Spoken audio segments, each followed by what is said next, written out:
Hello everyone. तो आज का जो वीडियो होने वाला है वो सपोर्ट और रेजिस्टेंस के बारे में होने वाला है। जो हम चार्ट पे देखते हैं, बार बार बोलते हैं कि यहाँ पे सपोर्ट ले रहा है मार्केट, तो यहाँ से ऊपर जा सकता है। यहाँ पे रेजिस्टेंस ले रहा है तो यहाँ से नीचे जा सकता है। तो चलिए उसके बारे में थोड़ा और समझते हैं और जानते हैं कि सपोर्ट रेजिस्टेंस कैसे वर्क करता है। तो बिना किसी देरी के वीडियो को स्टार्ट करते हैं। वीडियो स्टार्ट करने से पहले आप सभी के लिए डिस्क्लेमर है जो कि कंपलसरी है गो थ्रू करना। तो चलिए वीडियो में आगे बढ़ते हैं। तो अभी आप लोग देखेंगे तो सपोर्ट रेजिस्टेंट बेसिकली होता क्या है, पहले वो समझ लेते हैं। तो अगर कोई भी प्राइस, जैसे कोई भी एक चार्ट है, समझ लो XYZ कोई भी स्टॉक है, ठीक है। अब यहाँ पे उसका प्राइस है 1000, यहाँ पे है 900, यहाँ पे 900, ठीक है। तो अब अगर ये प्राइस समझ लो जैसे कि वो स्टॉक 900 पे था पहले, तो अगर कोई 900 पे कोई स्टॉक है, मैं कोई सी स्टॉक का पर्टिकुलर नाम नहीं ले रहा हूँ, और यहाँ पे अगर कोई भी स्टॉक अपन डिस्कस करेंगे तो वो बाइंग और सेलिंग के लिए नहीं होगा। तो उस चीज़ का ध्यान रखेंगे आप लोग। यहाँ पे जो कम्प्लीटली मैं आप लोगों को समझा रहा हूँ, एक लर्निंग वीडियो की जैसे ही समझा रहा हूँ। तो अगर 900 पे कोई स्टॉक है, अब समझ लो वो चला गया 1000, 900 से 950 गया, 970 गया, फिर जाके 1000 पे चला गया, ठीक है। तो अब ये यहाँ तक चला गया। तो अब ये जो भी कैंडल आप लोग देख रहे होंगे, कहीं ना कहीं यहाँ पे एक बायर्स है, यहाँ पे एक ग्रीन कैंडल है तभी ये ऊपर गए। ये जो तीनों कैंडल बना है ये ग्रीन कैंडल बना है, ठीक है। यहाँ तक क्लियर हो गया होगा। तो ये जो तीनों कैंडल बने ये ग्रीन कैंडल बना है, और इसके जो नीचे रहेगा ये सब सपोर्ट रहेंगे। क्यों सपोर्ट रहेंगे? क्योंकि यहाँ से जो बाइंग हुआ है, फिर यहाँ से ये नेक्स्ट कैंडल के लिए बाइंग हुआ है। यहाँ पे ऐसा नहीं है कि यहाँ पे एक और कैंडल बना, फिर यहाँ पे एक और कैंडल बना, ऐसा करके प्राइस मूव नहीं किया। प्राइस डायरेक्टली ये प्राइस से जंप होके ये प्राइस पे गए, फिर ये प्राइस से जंप होके ये प्राइस पे गए। तो अगर ऐसा हो रहा है तो कहीं ना कहीं इस कैंडल पे सपोर्ट होगा, उस कैंडल के बिलो पे एक सपोर्ट होगा जो बायर्स कंटिन्यू कर रहे हैं। जो बाइंग यहाँ पे हुई है, फिर समझ लो अगर ये वापस नीचे आ रहा है, फिर ये जब वापस नीचे आएगा तो कहीं ना कहीं ये सारे लेवल पे इसको एक सपोर्ट मिलेगा। क्यों मिलेगा सपोर्ट?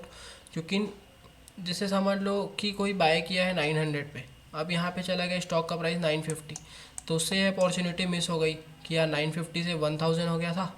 तो अगर यहाँ पे वापस से 950 आएगा तो वो सोचेगा कि यार यहाँ पे सही टाइम है इन्वेस्ट करने का, तो वापस से बाय करेगा। तो यहाँ से सपोर्ट लेके हो सकता है कि वापस ऊपर चला जाए। तो यहाँ से अगर ये सपोर्ट लेके वापस ऊपर जाएगा तो वापस से 1000 के लेवल पे जाएगा।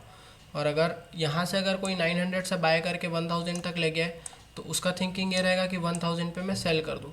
तो 1000 पे वो सेल करेगा तो यहाँ पे एक पहला नेगेटिव रेड कैंडल बनेगा। तो यहाँ पे पहला एक नेगेटिव रेड कैंडल बनेगा। मैं एक मिनट इरेज कर देता हूँ। तो अगर कोई 900 से समझ लो बाय करके चला और 1000 चला गया तो उसका टारगेट समझ लो हिट हो गया। 1000 का उसका टारगेट था कोई स्टॉक का, तो वो हिट हो गया। अब यहाँ पे वो सेल किया 1000 पे, तो 1000 पे जो अगर वो सेल करेगा तो एक यहाँ पे नेगेटिव कैंडल बनेगा। तो ये रेड कलर का कैंडल बनेगा नेगेटिव। तो अगर यहाँ पे सेल कर रहा है तो यहाँ पे एक रेजिस्टेंस हो गया, 1000 के लेवल पे एक रेजिस्टेंस हो गया। तो यहाँ पे एक रेजिस्टेंस हो गया। अब यहाँ पे वो सेल किया, फिर वापस प्राइस 950 आ गया, फिर यहाँ से बाइंग हो गया। तो यहाँ पे जो बायर्स वापस से 950 से 1000 लेके गए हैं तो वो कहीं ना कहीं वापस से प्रॉफिट बुक इसलिए करेंगे क्योंकि 1000 से एक बार पहले भी सेलिंग आ चुकी है, और यहाँ पे ऑलरेडी सेलर्स बैठे होंगे जो 1000 पे बैठे होंगे। तो इसके आसपास जब वापस से आएगा तो हो सकता है कि वापस से थोड़ा नीचे आ जाए। तो अब यहाँ पे सपोर्ट जो है, यहाँ पे जो रेजिस्टेंस है वो कितने बार हिट हो गया? 2 बार हिट कर दिया। तो एक तो फर्स्ट टाइम किया था, यहाँ पे ऊपर पे 1000 के लेवल पे, और यहाँ पे दूसरे बार हिट किया है, ठीक है। तो कहीं ना कहीं ये जो रेजिस्टेंस हो गया वो 1 to 2 टाइम्स यहाँ पे हिट हो गया, फिर ये सेकेंड टाइम नीचे आएगा। अब समझ लो अगर इसको वापस से ऊपर जाना होगा तो ये जो लेवल है ना 950 का, ये यहाँ तक नहीं आएगा। ये क्या करेगा? 970 980 इस लेवल पे ही रहेगा। इस लेवल पे 1-2 दिन यहाँ पे रहेगा, टाइम स्पेंड करेगा ये स्टॉक। उसके बाद फिर ये ब्रेकआउट दे सकते हैं। क्योंकि ये ब्रेकआउट इसलिए देगा क्योंकि ये जो रेजिस्टेंस है ना कहीं वीक हो चुका होगा। ये इसलिए वीक हो गया होगा क्योंकि यहाँ पे एक बार सेलर्स ने ट्राई किया नीचे लाने का, ठीक है, नीचे ले आए, काफ़ी नीचे ले आए, करेक्ट कर लिए। उसके बाद जब ये सेकंड टाइम ऊपर गया तो वापस से सेलर्स ने सोचा कि इसको नीचे लेके आए, तो यहाँ से भी सेलर्स नीचे लेके आए, बट यहाँ पे जो है ना वो बाइंग यहाँ पे अच्छा खासा हो चुका है। यहाँ पे जो ये जो कैंडल्स दिख रहे हैं ये सब बाइंग के अच्छे खासे हो चुके हैं। तो यहाँ पे बायर्स यहाँ पे थोड़ा ज़्यादा स्ट्रॉन्ग है। तो यहाँ पे जो बायर्स स्ट्रॉन्ग है वो एक दो दिन यहाँ पे होल्ड किए अपना पोजीशन, एक दो दिन तक यहाँ पे होल्ड किए। बायर्स जो सेलर्स हैं उसको ज़्यादा नीचे ले जाने नहीं दिए।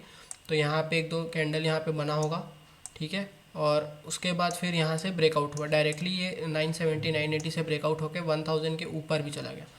तो अब इसका प्राइस हो गया 110 समझ लो 10 1010, मतलब 1010 रुपये का हो गया वो स्टॉक, ठीक है। तो अब यहाँ से समझ लो अब जो 900 पे अभी भी बाय करके रखा होगा या 950 पे जो लेके रखा होगा, अब वो वापस से प्रॉफिट बुक करेंगे। तो हो सकता है कि यहाँ से थोड़ा नीचे आए।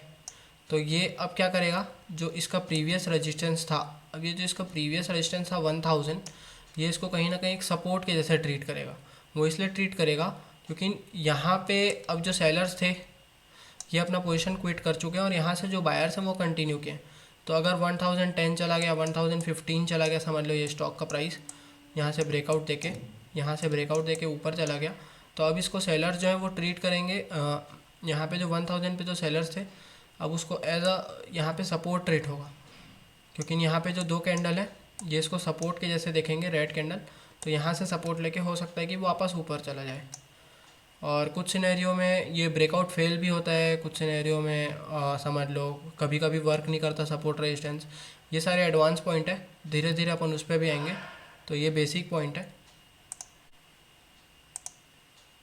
तो आई होप अभी तक ये आप लोगों को क्लियर हो गया होगा। और अगर आप लोग समझ लो ये तो हो गया सपोर्ट रेजिस्टेंस। अगर आप लोग रेजिस्टेंस की बात करेंगे, अगर आप लोग समझ लो सपोर्ट की बात करेंगे, तो इसका जो वाइस वर्सा होगा वो सपोर्ट के लिए होगा। एक बार मैं वो भी समझा देता हूँ। तो एक बार इरेज कर देते हैं सारा कुछ, धीरे से इसका प्रैक्टिकल भी देखेंगे अपन चार्ट लगा के कि एक्चुअली में ऐसा कुछ वर्क करता है कि ये सिर्फ थ्योरेटिकल है, ये भी देखेंगे। यहाँ पे एक प्राइस और लिख लेता हूँ मैं 800, एक सेकेंड,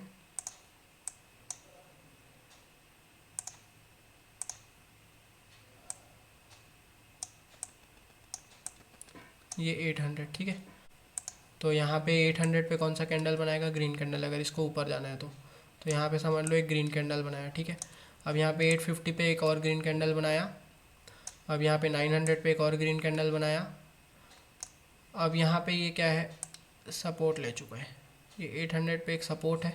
सपोर्ट इसलिए है क्योंकि यहाँ से ऊपर गया है, अगर यहाँ से नीचे जाता तो ये रेजिस्टेंस जैसा, अगर ये रेजिस्टेंस के जैसे वर्क करता, अगर यहाँ से नीचे जाता तो यहाँ से अगर ऊपर गया है तो ये सपोर्ट बन चुका है। तो अब समझ लो 800 वाले सोच रहे हैं कि यहाँ से हम प्रॉफिट बुक करेंगे, 900 हमको ठीक लग रहा है, अभी ऐसा सोच रहे हैं कि अब इनको प्रॉफिट निकालना है। और यहाँ से नए सेलर्स भी ऐड हो रहे हैं जो कि सेल कर रहे हैं ऊपर से। तो यहाँ पे जो ग्रीन कैंडल था फिर ये समझ लो रेड कैंडल पे कन्वर्ट हो जाएगा। अब यहाँ से रेड कैंडल पे कन्वर्ट हुआ तो ये समझ लो स्टॉक का प्राइस आ गया अभी 870 880 ऐसे आ गया, ठीक। अब यहाँ से क्या होगा, अब यहाँ से वापस से एक बार यहाँ पे वापस से सपोर्ट मिलेगा 850 के आसपास, 850 के आसपास वापस से सपोर्ट मिलेगा तो फिर ये ऊपर जाएगा, अब यहाँ पे कितने बार हिट हो गया, समझ लो ये एक बार सपोर्ट लिया, अब ये दूसरे बार सपोर्ट लिया, ठीक है। अब ये वापस से जब ऊपर गया तो ऊपर में क्या बैठे हैं, सेलर्स बैठे हैं ऊपर पे, यहाँ पे सेलर्स बैठे हैं। तो वो क्या सोचेंगे, अब वापस से इसको नीचे लेके जाएंगे। अब इसको वापस से नीचे लेके जाएंगे तो ये वापस से नीचे आएगा 850 के लेवल पे। तो अब ये सपोर्ट जो हो गया ये तीसरे बार हिट कर गया। तो अगर ये 1 to 2 टाइम हिट करके फिर तीसरे टाइम भी हिट कर रहा है तो हो सकता है, तो यहाँ पे पॉसिबिलिटीज़ ज़्यादा हो जाती है कि ये सपोर्ट वीक हो चुका है, ये वीक हो चुका है। तो यहाँ पे अब बायर्स और ज़्यादा डिफेंड नहीं कर पाएंगे, तो फिर यहाँ से ये नीचे आ सकते हैं। तो इसको बोलते हैं सपोर्ट ब्रेक करते हैं, इसको बोलेंगे सपोर्ट ब्रेक हो गया, ठीक है। ये सपोर्ट ब्रेक हो गया। और जो मैं इसके पहले प्रीवियस आप लोगों को समझाया था उसको बोलेंगे कि रेजिस्टेंस ब्रेक हो गया, तो उसको बोलते हैं ब्रेकआउट और इसको बोलते हैं ब्रेक डाउन। तो इसको आप लोग नोट्स एज अ नोट्स समझ सकते हैं कि जो अगर नीचे कुछ भी टूटता है, सपोर्ट टूटता है तो उसको ब्रेक डाउन बोलते हैं, और अगर ऊपर कुछ भी टूटता है तो उसको ब्रेकआउट बोलते हैं, ठीक है। तो ऊपर अगर कुछ भी टूटेगा तो उसको ब्रेकआउट बोलेंगे और नीचे कुछ भी टूटेगा तो उसको ब्रेक डाउन। तो अगर इतना कॉन्सेप्ट क्लियर हो गया होगा तो अभी आ जाते हैं लाइव एग्जांपल पे। लाइव एग्जांपल अगर आप लोग देखेंगे तो ये जो मैंने लाइंस काफ़ी सारी बनाई हुई हैं ये सपोर्ट और रेजिस्टेंस के लिए ही बनाई हुई हैं। तो आप लोगों के लिए कौन सा एग्जांपल बेस्ट रहेगा मैं एक बार देख लेता हूँ पहले बेसिक से।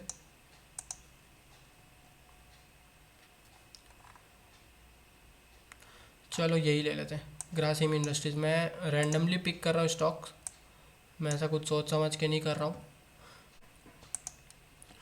तो अगर अभी आप लोग देखेंगे ग्रासिम इंडस्ट्रीज़ पे, तो अगर इसका एग्जांपल देखेंगे तो ये हो गया आपका रेजिस्टेंस ऊपर के लेवल पे, और ये हो गया आपका सपोर्ट।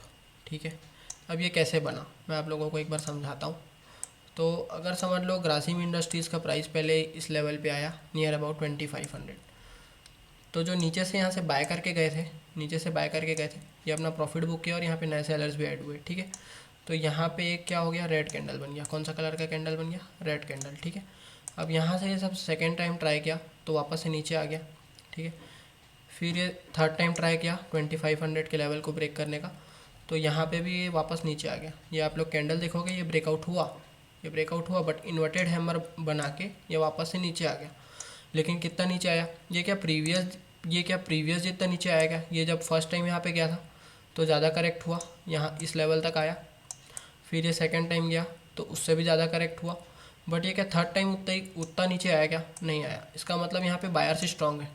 अगर आप लोग उसके प्रीवियस का कैंडल देखोगे यहाँ पे बाइंग का, तो ये कितने बड़े बड़े ग्रीन कैंडल्स यहाँ पे दिख रहे होंगे आप लोगों को, ये कितने बड़े बड़े ग्रीन कैंडल्स दिख रहे होंगे। तो यहाँ पे तो कंटिन्यूसली 3-4 अगर ग्रीन कैंडल है, मतलब यहाँ पे बायर ज़्यादा स्ट्रॉन्ग है सेलर से। ठीक है, तो ये ज़्यादा नीचे, ये ज़्यादा जो बायर्स हैं वो ज़्यादा नीचे लेके नहीं आए मार्केट को, वो डिफेंड कर लिया अपना पोजीशन, और फिर यहाँ पे ब्रेकआउट दिया। यहाँ पे इस कैंडल पे यहाँ पे ब्रेकआउट दिया। यहाँ से जो ब्रेकआउट हुआ है ये आप लोग देख सकते हो कि ये प्राइस गया है नियर अबाउट 2850 के आसपास गया है। फिर यहाँ से वापस से रेजिस्टेंस लेके नीचे आया है। तो ये अगर आप लोगों को समझ में आ गया होगा, तो ये था, समझ लो यहाँ से ये ऊपर गया पहले प्राइस, ये एक बार रेजिस्टेंस लिया, ये वन टाइम फर्स्ट टाइम ये रेजिस्टेंस लिया, फिर यहाँ पे सेकेंड टाइम ट्राई किया तो सेकेंड टाइम भी ये ब्रेकआउट नहीं दे पाया। फिर यहाँ पे अगर आप लोग देखोगे तो ये थर्ड टाइम गया, इस एरिया पे यहाँ पे थर्ड टाइम गया यहाँ पे, तो ये वापस से थोड़ा सा नीचे आया। जब ये फोर्थ टाइम ब्रेक किया यहाँ पे, जब ये फोर्थ टाइम गया यहाँ पे, तब ये काफ़ी अच्छा ब्रेकआउट दिया। इसका मतलब यहाँ पे जो रेजिस्टेंस था, ये वाला जो रेजिस्टेंस था ये वीक हो चुका है। क्या हो चुका है, वीक। क्योंकि ना अगर कोई भी चीज़ अगर बार बार हिट करेगी, कोई भी चीज़ अगर बार बार हिट करेगी तो वो वीक हो जाएगी। तो ये वीक हुई, उसके बाद ये काफ़ी अच्छा मोमेंटम दिया ऊपर की तरफ। तो अब ये क्या बन चुका, अब ये रेजिस्टेंस था ये बन चुका इसका सपोर्ट, क्योंकि यहाँ से ब्रेकआउट हो चुका है अभी एक बार का स्टॉक, तो ये अब आपका क्या बन गया, सपोर्ट। तो अब ये नीचे आया है, तो अब ये फर्स्ट टाइम यहाँ पे नीचे आया है, तो ये फर्स्ट टाइम क्या लिया, सपोर्ट, क्योंकि ये रेजिस्टेंस तो भैया वीक हो गया है। तो ये सपोर्ट, जब ये रेजिस्टेंस वीक हो गया था तो ये ऊपर से ब्रेकआउट हो गया था, यहाँ पे ब्रेकआउट हुआ था, तो यहाँ से जब ऊपर गया तब वापस नीचे आएगा, तो ये फर्स्ट टाइम क्या लेगा, सपोर्ट। तो ये हो गया इसका पहला सपोर्ट। ठीक है, मैं आर से रेजिस्टेंस को डिनोट करूँगा और एस से सपोर्ट को। ठीक है, तो ये चीज़ का ध्यान रखेंगे आप लोग। तो सपोर्ट फर्स्ट टाइम लिया, फिर ये ऊपर गया, फिर यहाँ पे एक रेजिस्टेंस लिया एक बारी, ये दो बारी यहाँ पे रेजिस्टेंस लिया है। ठीक है, इस पॉइंट पे 2800। ये क्या है, साइकोलॉजिकल लेवल, एक साइकोलॉजिकल लेवल होता है कि भाई 2800 चला गया स्टॉक का प्राइस, अब यहाँ से बेचा जाए। इस कारण भी कई बार बिकवाली आ जाती है। जैसे अपन निफ्टी और बैंक निफ्टी में बात करते हैं कि 24,000 चला गया, 25,000 चला गया, तो एक साइकोलॉजी में आ जाता है ना यार कि 25,000 चला गया मार्केट, तो यहाँ से बेचा जाए। तो समझ लो यहाँ पे एक रेजिस्टेंस लिया, तो यहाँ पे रेजिस्टेंस जब फर्स्ट टाइम लिया तो नीचे आया, फिर जब सेकंड टाइम लिया तो काफ़ी ज़्यादा नीचे लेके गए इसको सेलर्स। तो अब ये कितने बार हो गया यहाँ पे सपोर्ट, ये दूसरे बार हो गया, ये दूसरे बार यहाँ पे सपोर्ट लिया, अब दूसरे बार भी यहाँ पे सपोर्ट लिया। तो यहाँ पे जो बायर्स थे ये वापस से कंटिन्यू करने का सोचे कि वापस से इस लेवल पे बाय करते, क्योंकि ये इतना ऊपर चला गया था तो यहाँ पे कौन बाय करेगा। ये इतना ऊपर चला गया जब फर्स्ट टाइम आया, तो यहाँ पे बहुत लोगों ने अपॉर्चुनिटी मिस की। तब वो सोचे यार कि इतना जब ऊपर चला गया तो फिर कौन बाय करेगा, तो ये वापस से नीचे लेके आए प्राइस सेलर्स। फिर यहाँ पे जब वापस से बाइंग का मौका आया 2500 पे, तो यहाँ से वापस से बायर्स एक्यूमुलेट हुए, दो तीन दिन के बाद यहाँ पे फिर से बायर्स एक्यूमुलेट हुए और वापस से इसका प्राइस लेके गए। बट इस बार इतना ऊपर नहीं लेके जा पाए, यहाँ पे सेलर्स ज़्यादा एग्रेसिव हो गए, कंटिन्यूसली 4 दिन सेलिंग आई। तो ये जो था नियर अबाउट 2750 2750 तक लेके गए ग्रासिम को। और उसके बाद फिर जब ये थर्ड टाइम आया, सपोर्ट हिट किया, थर्ड टाइम देखो यहाँ पे सपोर्ट हिट किया, तो फिर ये कैसे ब्रेक किया, थर्ड टाइम जब सपोर्ट हिट किया फिर यहाँ पे ब्रेक किया। तो ये एक अच्छा एग्जांपल है आप लोगों को बेसिक समझने के लिए। तो यहाँ पे जब ये थर्ड टाइम आया तो फिर ये ब्रेक किया, और उसके बाद जब ये वापस से नीचे आया है तो अभी वापस से आ गया 2400 के प्राइस पे, 2400 के प्राइस में आ चुका है। मतलब इस जोन पे ये कहीं ना कहीं वापस आ चुका है। तो आज के लिए बस इतना ही। अगर आप लोगों को समझ में आया होगा सपोर्ट एंड रेजिस्टेंस, तो डेफिनेटली वीडियो को लाइक कीजिएगा, और कुछ भी डाउट होगा तो आप लोग कमेंट में पूछ सकते हैं। तो फिर मिलते हैं नेक्स्ट वीडियो में। Thank you everyone.